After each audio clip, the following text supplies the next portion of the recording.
guys, let's try this again. Welcome back to another Colorful Keto with Dory. We're going to see if we can't connect with Dr. Ken. Oh, good. He's got sound on me now. So let's add him. There we go. Yay. Hopefully he can hear me this time. We are connecting. Excellent, excellent. And I see you guys coming back in. Thank you for popping back in with us. Can you hear me? Nothing. I can't hear you either. Should we try Facebook? Yeah, I don't know. Let's try that again. Let's go this way and see if we can't get that going. Technology, we gotta love it, darlings. We gotta love it. Okay. Oh, I hear sound already. I can hear you. Are we here? We're here. I can hear you. My phone hates Instagram. I don't know why. If I go live on my own, it's fine. But if I go live on somebody else's, I can't hear them. I have no idea why. Oh, no, Anybody out there knows, please direct message me and tell me what to do. I've Right? done everything in the world. I don't know. Awesome. Well, we're here and we're so excited. So today it's Motivational Monday, and we are going to talk about the awesome video you just dropped. And we're going to talk about what we do about excess skin. Because, Dr. Ken, I lost 145 pounds. I need your help. Preach. Yeah. Let's talk about that. Yes. There are so many people who have lost weight unhealthily, right? With the Weight Watchers diet or flexitarian or Ornish or Jenny Craig. And if you lose weight too fast on a diet like that, that is basically devoid of good nutrition, you're building your skin out of crap. And you're losing weight really fast, and you wind up with flappy, oh, wow, look at that. Oh, man, yeah. You wind up with skin that you're not proud of. And so I've had many people in the office who are doing keto plus intermittent fasting say, you know, I've lost a lot of weight. And my friend, she's lost the same amount of weight, but she has all this loose skin, and I don't really have that. I've seen that over and over with the ketogenic diet plus intermittent fasting. And so that's when I started thinking, I wonder about that. And so the thing is, your skin is completely and totally replaced every 3 months. Okay. Right? And a lot of people don't realize that. They think, oh, this is my skin. I've had this for years. No, every cell in your skin is replaced every 3 months. So that's concept number one. Okay. So if you think about that, in 3 months from now, you're going to have a new skin, and it is going to be literally built of what you've eaten over the last 3 months. So healthy stuff. Yeah, eat good stuff, right? Eat nutrient-dense, good ketogenic foods. And then when you intermittently fast, and usually most people think it's got to be at least 18 hours. Okay. Then something called autophagy kicks in. Okay. And then you start to auto-digest tissues in your body that you don't need, tissues that are old, tissues that maybe are precancerous. And so this is why it looks like so many people who do keto plus IF, they don't have all that loose, floppy, redundant skin, even though they may have lost 40, 50, 60, 80, 100 pounds, is because they're building the new skin of really good quality nutrients, and they're kicking in the autophagy with the intermittent fasting. Okay. So that's where the video idea came from, and I go into more detail on the YouTube video, and you guys can all subscribe and check that out. Yes. And there's a ton of other videos about keto and intermittent fasting, but that one kind of explains why all these people are losing a ton of weight on keto and IF, but then they still have pretty darn good skin. Yes. Now, for me personally, because I had weight loss surgery, I did lose a lot of weight at a very huge amount of time. Now, before keto, I lost 130 pounds, and I had a lot of skin, like a lot of extra skin. And then I gained 20 pounds when I started keto, and my keto start weight was 180. But this is what I'm going to say. As I've lost that extra weight, I don't have the skin that I had before. It's not as bad as I thought it would be. So I want to tell you guys, today we're going to talk the science with Dr. Ken. But if you want to see what it actually looks like, Wendy opened her big mouth for us. We're going to show our tummies on Wednesday. Because you know what? People need to see, and they need to know, because I've actually had ladies say to me, Dr. Ken, they don't want to lose weight because they're afraid of saggy skin. So how silly is that, right? I don't want to be healthy because I don't want bad skin. And I get that. I mean, for women, skin's a big deal, and you don't want to have unattractive skin, and I totally get that. And so that's why I recommend keto plus intermittent fasting, because you can lose weight, you can be healthy, but you're still not going to have that skin that you dread. Okay. Because your skin is going to be built of good, healthy nutrients, and you're going to be using autophagy to slowly but surely tighten that loose, redundant skin up. And how long does that take, Dr. Ken? So say, for example, you know what, I started keto a year ago. So how long does it take before you start to see that? It's not a quick fix. There's no doubt about that. It's going to be very slow. It's going to be very tedious. And I guesstimated on the YouTube video, probably you'll have 1% improvement in your loose skin every 3 months, because your skin is completely replaced every 3 months. If you're eating a good quality keto diet and you're doing 16, 18, 20 hours of fasting a day, you're probably going to get 1% better every 3 months. Maybe 2, maybe 3%, but at least 1%. And I think that's a big deal for most people. And so I'm talking about skin that's already loose. Yes. But if you've got 150 pounds to lose and you lose it with keto and intermittent fasting, I don't think you're going to have that loose skin to begin with. I think as you lose, your skin with the autophagy will just naturally tighten. And you've actually, we have friends on Instagram who have lost a stupid amount of weight, but they don't have all that loose, redundant skin. And I think it's the way you lose the weight. You want to do it in a healthy fashion with keto and intermittent fasting. Okay. You don't want to do it with the other diets that are much less healthy. Okay, so we have some questions too, and man, I got slammed with the questions for you this week. So we're going to jump right in there. Now, Jessica Link sent us a couple of questions. She has a friend who's having gallbladder issues, and her doctor wants to pull it. And she's like, you know what, not unless it's like an absolute. So how do you deal with your doctor with that? And will keto help her, or is it going to cause her more issues because she's kind of borderline for getting that gallbladder taken out? This is kind of a complicated issue.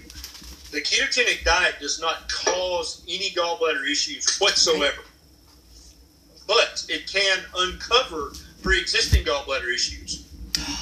Okay. And so if you've eaten a very low-fat diet for years and years and years, your gallbladder's never really had to work, because its entire purpose is to store and concentrate bile, and bile's entire purpose is to digest and help with the absorption of fat. And so if you've been eating a low-fat diet, basically your gallbladder is weak, and it's full of very concentrated bile. And over the years, that bile can turn into sludge or even turn into stones, because your gallbladder never contracts when you're eating a low-fat diet, right? Okay. And so then if you've already got a gallbladder full of sludge or a gallbladder full of big stones, and you come to keto, even though keto is still the healthiest diet that you could possibly eat, you're probably going to have some gallbladder pain, right? Okay. And you may even have a gallstone that starts to move and gets trapped in the duct. And some people have to have their gallbladder out. But I've had many, many people who said if you just stick with it, then you can pass the sludge for sure, even though it's very painful, and then you've got a functioning gallbladder again. And so there are several reasons why you should have your gallbladder taken out right now. Okay. And that's if you're having just what we call intractable pain, which is pain basically so bad that you're laying on the floor rolling and crying. Okay. You may have to have your gallbladder out. It may be too late to save it. If you're having fever and the gallbladder pain, that's a medical emergency. You got to get to the local emergency department and get to a surgeon and get the gallbladder out, or it can kill you. But remember, keto didn't cause that. It just uncovered. Because basically, keto is the diet we're all supposed to be eating. That's what we've eaten for 100,000 years. But if you haven't eaten like you're supposed to for the last 30, and you've got a weak, wussy gallbladder that's full of sludge, you're probably going to have problems when you come to keto. And for those people, they should come at keto very slowly. So when you eat a high-fat meal, if you have some right upper belly pain, and if it's 10 out of 10 pain that lasts for hours, you're going to have to go see the doctor. But if it's just like a vague little ache, that means you probably got some sludge, or maybe you have some small stones. If you just come at keto slowly and keep slowly increasing your fat, much like someone who's had gastric bypass can do, then you can slowly excrete the sludge. And if the stones are small enough, you can slowly pass those stones It ain't going to be fun, but it can be done. Okay, it can be done. And then once you've got all the sludge and the small stones out, you're done. You can eat keto and go full bore. Awesome. I love that you mentioned gastric surgery because that was her other part of her question. She has a girlfriend who's had gastric surgery. Should she talk to her about keto, Dr. Ken? Yeah, absolutely. You can totally do keto. And I know Dory's question was rhetorical because she knows all the details about this. But yes, you absolutely can. There's no reason you cannot. What you probably will have to do is come at keto slower, and you probably will never be one of those people who eats keto and eats one meal a day.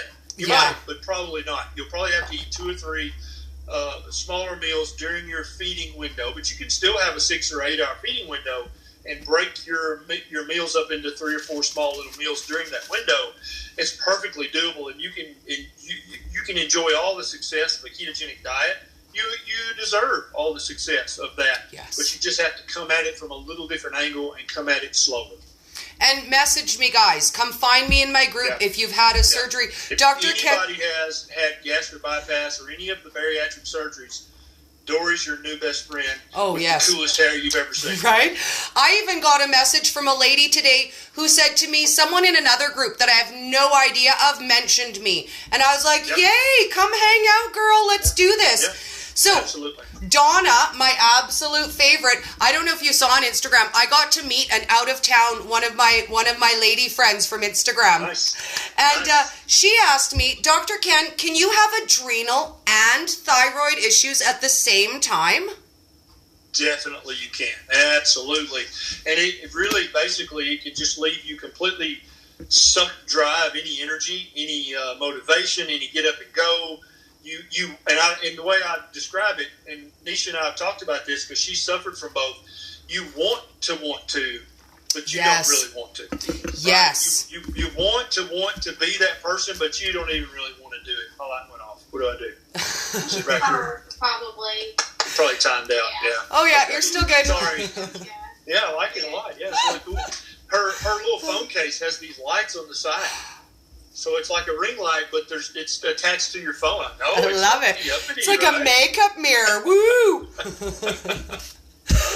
I love it. So, you can definitely have low thyroid and underactive adrenal glands, and you just don't want to get out of bed.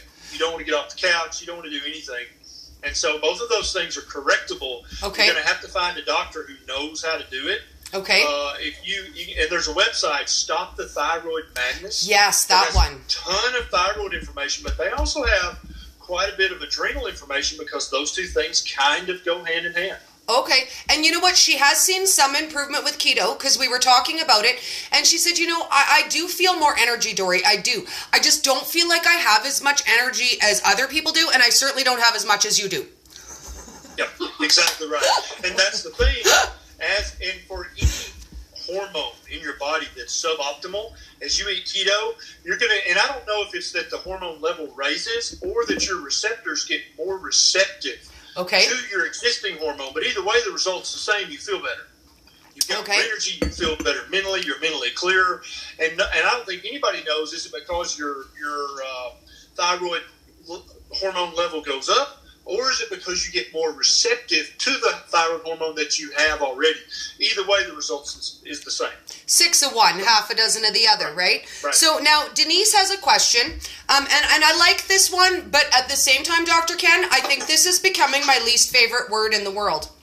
Hi, Dr. Ken. I've been to keto for about 3 weeks. I initially lost 3 pounds, then I regained 1, so now I'm 4 pounds up.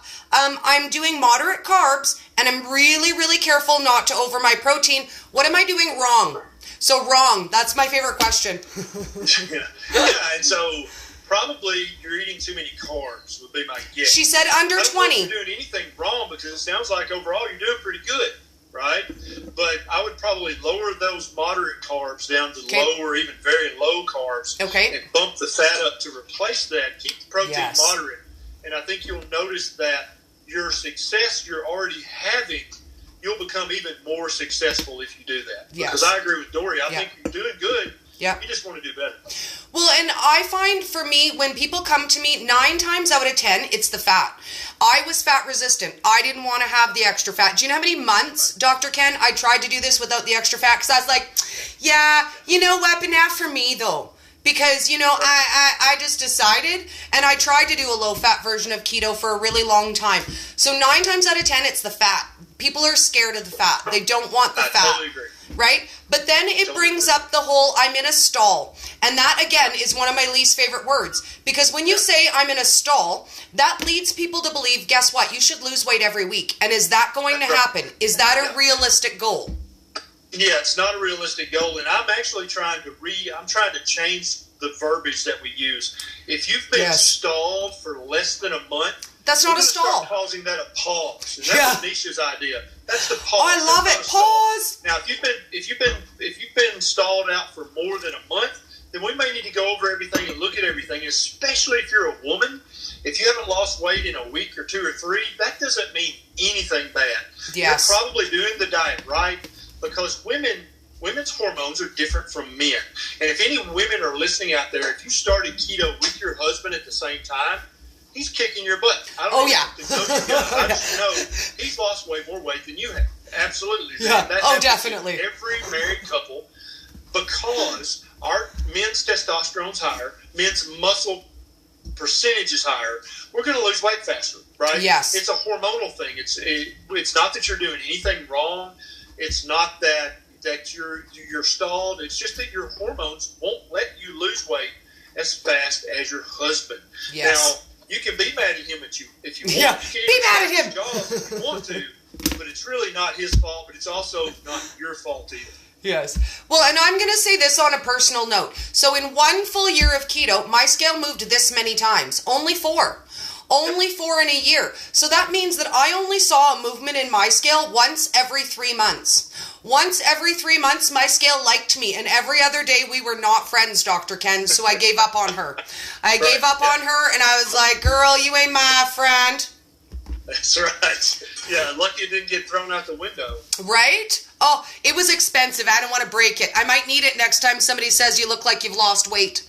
So Charlene wants to know, this is a good one, because her and her husband are both type 2 diabetic. Now, they've had amazing blood sugars on keto, 100 or less. But when they've started testing, they've noticed that their fasting tests have started to increase between 148 and 200. So she wants to know, why is that? Are they breaking down unprocessed sugar? If they're checking first thing in the morning, then something called the dawn effect is happening a little bit. Okay. But never should your fasting blood sugar be higher. 110. If it's over 110, something's wrong. Either it's something you ate the night before, or you're sneaking in the middle of the night eating something. I mean, there's no reason for it to ever be that high fasting unless you're actually a type 1 diabetic and you don't know it. Okay. Or you're still very, very insulin resistant and very, very overweight. That can happen. Okay. Or you're under a ton of stress and your cortisol level's very high. That can happen. But you've still got more work to do.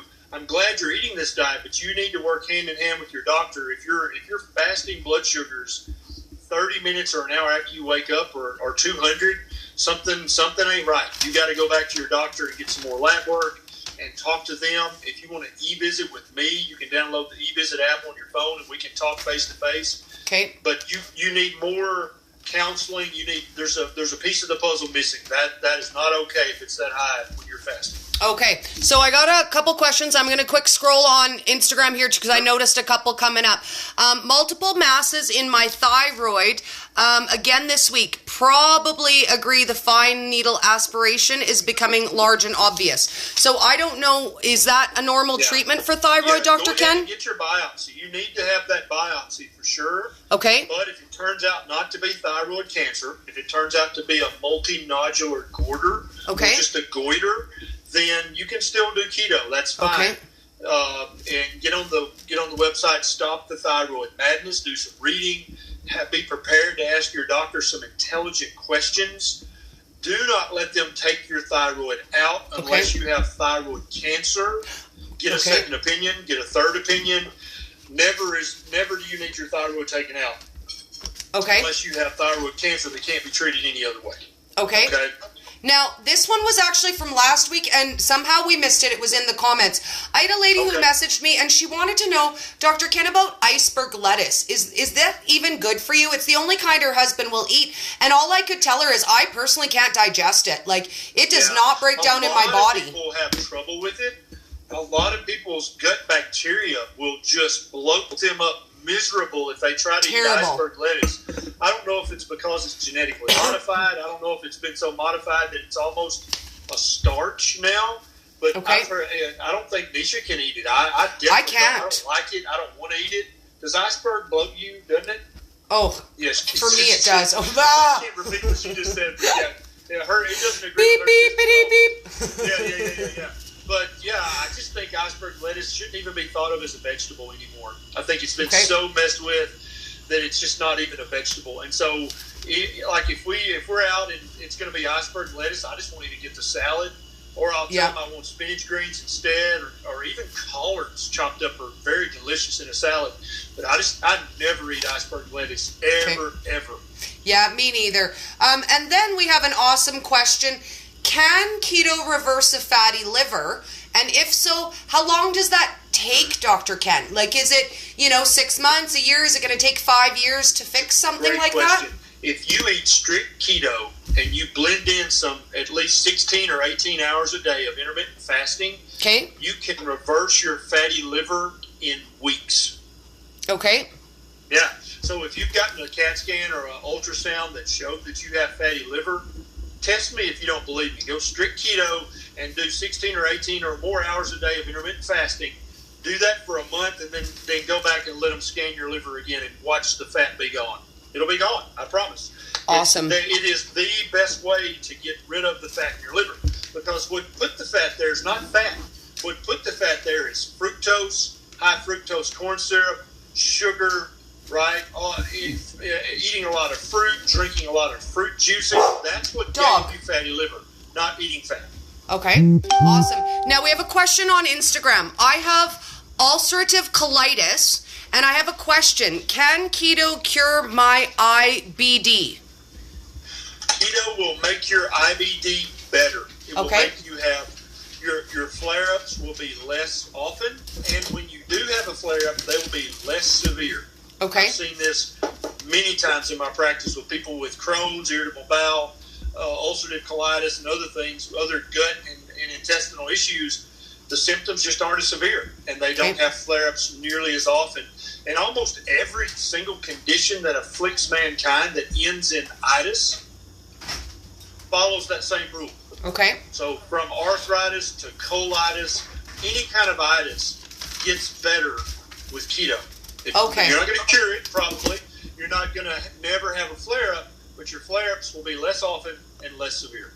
Okay, awesome. Now, we're getting lots of really good comments, too, about slow and steady wins the race, and I love that. That's right. But, Dr. Ken, Karen has been sitting for 9 months, and that blows my mind, because for me, I didn't lose any weight for 4. And when people are like, I haven't lost weight in a couple of weeks, I'm like, 4 months, girl, 4.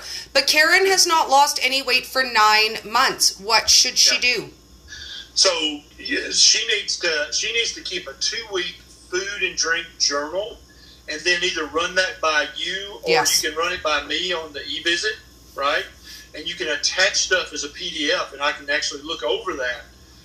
That's number one. Is you gotta be let somebody else be accountable to them, and let them look over your diet. Everything that goes in your mouth, write it down for 2 weeks, and then let somebody look over it. Because I actually had a lady in the office recently who was like, I am strict keto and I haven't lost a pound in 6 months, and I don't understand what's going on. And I said, okay, keep a 2-week journal. She comes back in 2 weeks, literally, Dory, every single meal there was a carb.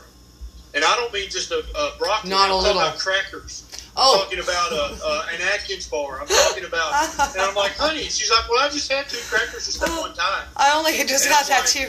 Yeah, and so I was circling with my red pen and it's like every meal there's a red circle. Yeah. And I'm like, yeah, honey, you can have crackers once a month, but you can't have them every damn day. Yeah. And that's what she was doing. And so a lot of people get blind to the carbs. And they're like, oh, well, it's just It's just a few. It's not a big deal. Yeah. And they'll play these mind games. And I'm not saying she's doing that. I'm saying a lot of people do. Yes. That's number one. Number two is make sure you're not eating too much protein. Number three, eat more fat. Yes. Number four, if you've done all that and you know you're clean, it's time to go to the doctor and get all your hormones checked. Thyroid hormones, adrenal hormones, your insulin level, your gender hormones, because you may have some hormones that need to be optimized. Yes. Now, and I'm going to say, I had a lady message me, same kind of thing, and for her it was processed meats. When she sent me her food, every single meal she had that day, one was Spam, one was salami, and it was a lot of processed meat. So I suggested her to, like you said, if there's a label, check it. So there might be a lot of sneaky things. Now, our last question kind of comes in on that. And I want you to talk to people a little bit about, just for a minute, about the things they don't have to tell you is in your food. Because I had my lovely Marie messaged me, and she bought a stevia erythritol sweetener. And according to the package, it's stevia, it's erythritol. Dr. Ken, she tried to use it, and it burned the inside of her mouth and her tongue. She was sick. That is in the trash. But what could be in there? Why don't they have to write everything? And it doesn't say there's anything bad in it. Right. Let me tell you what they can do, at least in the U.S. I don't know about Canada. You guys are a little better about this than we are. But in the U.S., they can write natural flavoring. Okay? And that can literally mean there are 1,000 different things in there that they don't have to name. They could put rat poop. Yeah. On purpose in your food and call it natural flavoring. They can do that, literally, because it's natural. It came out of the rat's butthole, so it's natural, right? So yeah, they can do that. Natural. And the other thing they can do, at least in the U.S., is they can round down. Yes. So if there's 0.9 of a gram of carbs in something, they can round that down. The next thing they can do is they can make serving sizes stupidly little. Yes. Right? And so this thing we have, it's called a grandma somebody's cookie. And it's just one cookie in a plastic wrap. It's like this big, almost as big as my head, not quite. And you would think, okay, it's a cookie in a wrapper. That's a serving, right? No, that's a quarter of a cookie. Right? And so, yeah, a quarter of a cookie. And so that's, who's going to eat a quarter of a damn cookie and then put that up? Nobody. And so you're eating 4 servings. But then if they're also rounding down that 0.9 of a gram of carb, and so you multiply that times 4, you can see you're getting almost a full day supply of carbs from eating what you thought didn't have any carbs and you thought was 1 serving, and it turns out it's not. So there's all these reindeer games that can play with your food, and so you cannot trust labels. And I'll tell you this story, and then I'm going to have to depart from this evening, Dory. I saw a truck driver today. He's been my patient for years. He's a big guy, Dory. I mean, he's a big guy. Like, he barely could get through the door. Tall and big, right? And so far, he's done great. He's lost 70 pounds. But he's stalled out, and he's a very gruffy, common sense, oh, God, one of those. And so he's like, I don't know what's wrong. I'm sick and tired of eating damn eggs all the time, right? So I'm hungry. I asked him, I said, okay, let's go through what you're eating. And so he was eating eggs and sausage every meal. He's like, that's the only thing I like. I don't like anything else. I like it. It's fine. But he got to looking, and so he came back today, and he was looking, and he was like, you know what those bastards did? I said, what? He said, they were putting sugar in my damn sausage. Yeah, and like first of all, a serving was 1 link or something stupid. Yeah. It was link sausage. And this guy, like, it barely fit through the door. 10 sausages. Come on. Secondly, it was like 2 grams of carbs. And so he was eating 6 links, which is what I would have eaten. Oh, my God. So he's getting 12 grams per meal of carbs. And that's if they weren't rounding down, right? Oh, no. And so he was furious, and I was a little worried. I kept redirecting his anger at the food company. He's like, dude, it ain't my fault. Not me. I didn't make it, because I'm a big guy, but he makes me look like a shrimp. He's a big guy, and so yeah, he was so pissed off because they were totally tricking him. Sausage is meat, right? Yes. Yeah. No, except for no, it ain't, because they can put anything they want to in that sausage and call it natural cane flavoring.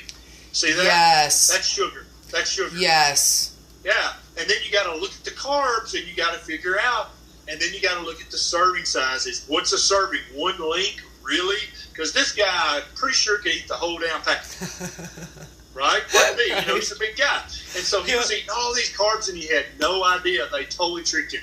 And so now I anticipate over the next few months he'll lose 20 or 30 more pounds because he found the hidden carbs. And that's what I'm saying is you guys cannot trust big food. You cannot trust the corporation. They will trick you every time. They do not give a damn about your health. They would rather you weigh 400 pounds because they know you'll eat more sausage if you do. Right? Excellent. Well, amazing, Dr. Ken. Thank you so much for your time. And I'm going to sign out with you. Always a pleasure talking to you, Dory. Yes, and I'm going to let the people know what I'm up to the rest of the week. So you have a lovely day. We look forward to next Monday. And I hope to see you at KetoCon in Austin. Yes, see you there. See you there, darling. Okay, guys. So I just wanted to give you guys a quick rundown on what we're going to do this week. Thank you so much, guys. We have so much fun. So today we got to learn kind of the science of the saggy skin with Dr. Ken and autophagy and fasting and how that's going to help us. So on Wednesday, we started a brand new feature with Wendy Faye from Keto Warrior Wendy, and we're calling it Getting Over the Hump with Dory and Wendy. So we're going to get together for 20 minutes every Wednesday. And last Wednesday, oh God, guys, by a landslide, you decided you wanted to talk tummy trouble. So we're going to do the real. We heard the science with Dr. Ken, and Wendy and I are going to show you our tummies. And we're going to see what that actually looks like and, you know, see what the process is like because, you know, somebody's got to do it first. and I'm going to say silver lining here. Young boys might stop commenting on my YouTube that I've got a great body. Just saying. Win, I'll tell you what. So on Wednesday, we're going to get together with Wendy for Getting Over the Hump, and we're going to talk about our tummies. And then I have a super awesome special guest right after Wendy. We're going to hop right back on live at 7:30, and we're going to meet Dale Roberts. Now, if you guys don't know who he is a self-publishing guru. So if you guys ever had a passion that you wanted to put on paper and you wanted to learn about getting started with your own book, how to self-publish, Dale is the man. I can't lie, I found him on YouTube and I started like binge watching all of his stuff, and I was so impressed with it that I just messaged him and I was like, you know what, my people have passion. All of my people have passion, and you have something to share with us, so we get to meet him. And we're going to talk about that because you know what?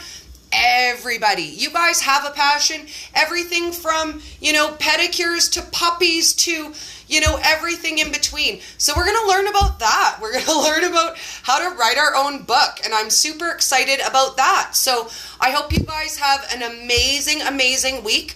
I will see you again in a couple of days with some lives. We got lots on the go. And I wanted to let you guys know. So my guy reminded me I am like this close to 6 months of Colorful Keto with Dory. So I've decided it's going to be an event. We're going to celebrate like high school style and be like, oh my God, it's my half-year anniversary. It's my 6-month anniversary, yo, just saying. So we're going to do it as an event. I've planned it on Facebook, and I'm leaving it open from 10 a.m. till 10 p.m. If you guys want to pop in live with me and you want to say hi, you want to tell a story of how we met, you know, you want to share a Dory funny, I'm open. So send me a message. Let me know what time you want to go live, and we're going to have fun. It's going to be just a cross-section of whoever wants to come and say hi. Happy 6 months, Dory! And that's going to be May 9th. So we got lots of time to think about it, lots of time to plan, and you guys can find your best funny Dory stories. Just saying. You know, I've got no shame. Tell them all. So I hope you guys have an awesome week. If we missed any questions in the feed, because it's so hard to see when they're scrolling, I will write them down and I will add them to the list for next week. So if we did not get your question answered, it's not because we don't love you. We just didn't see it, and we will certainly get to it next week. I adore you guys. Have a great week. Go out there, be fabulous, and motivate everyone around you. Have a great day, guys.